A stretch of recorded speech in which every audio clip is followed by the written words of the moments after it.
प्रधानमंत्री नरेंद्र मोदी ने राष्ट्रमंडल देशों के स्पीकर्स और पीठासीन अधिकारियों के 28वें सम्मेलन का उद्घाटन किया। उन्होंने कहा कि लोगों की आकांक्षाओं और उनके सपने को पूरा करना ही लोकतंत्र की मजबूती का मंत्र है। भारतीय लोकतंत्र की जड़ें परंपराओं में है, लोक कल्याण में है, विविधता में है। भारत में डेमोक्रेसी इसलिए डिलीवर करती है क्योंकि हमारे देश में और भारत में देश की जनता ही हमारे लिए सर्वोपरि है। हमने उसकी एस्पिरेशंस को, जनता जनार्दन के सपनों को प्राथमिकता बनाया है। उसके रास्ते में कोई बाधा ना आए, इसके लिए प्रोसेस से लेकर टेक्नोलॉजी तक हर चीज को डेमोक्रेटाइज किया है। और ये डेमोक्रेटिक स्पिरिट हमारी रगों में, हमारे मन में है, हमारे संस्कार में है। संसद का ऐतिहासिक केंद्रीय कक्ष, जहां आजाद भारत के लिए संविधान सभा ने कई बैठकें की, अहम निर्णय लिए, उसी सदन में राष्ट्रमंडल देशों के स्पीकरों और पीठासीन अधिकारियों के 28वें सम्मेलन को प्रधानमंत्री ने संबोधित किया। उन्होंने कहा कि यह चौथा मौका है और साल 2010 के बाद पहला जब भारत इस सम्मेलन की मेजबानी कर रहा है। प्रधानमंत्री ने कहा कि भारत की विविधता को देखते हुए कभी ये कहा गया था कि भारतीय लोकतंत्र मजबूत नहीं होगा, ये बिखर जाएगा, लेकिन सभी आशंकाएं बेकार साबित हुईं।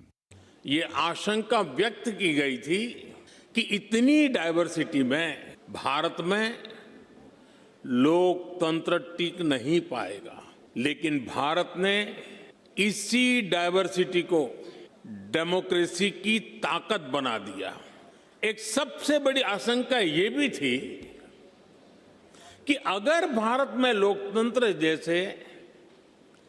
अगर जैसे तैसे टिक भी गया तो भारत किसी भी हालत में विकास नहीं कर पाएगा।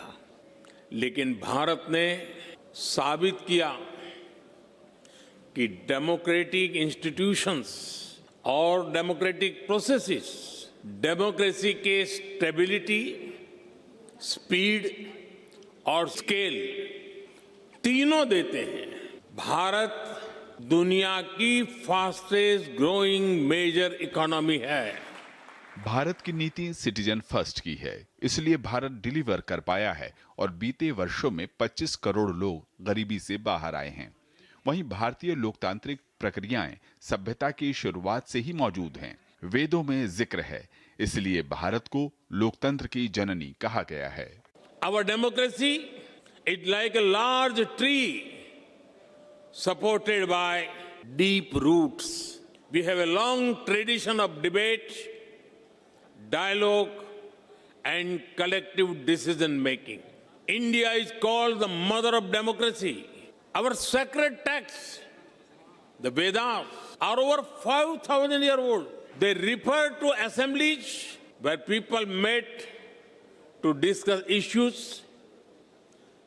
Decisions were taken after discussion and agreement. We are the land of Bhagavan Buddha.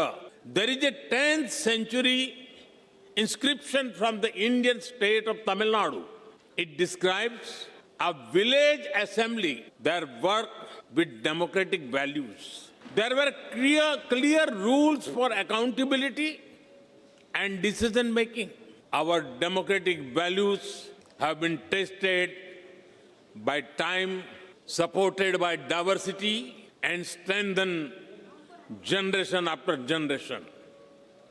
Bharat की प्रकृति वैश्विक कल्याण की है। प्रधानमंत्री ने राष्ट्रमंडल देशों के स्पीकर और पीठासीन अधिकारियों से मुलाकात की।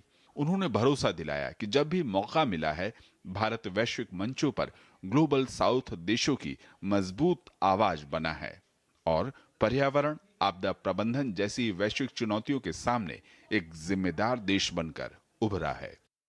विशाल बैरिस्टो के साथ ब्यूरो रिपोर्ट, डीडी न्यूज।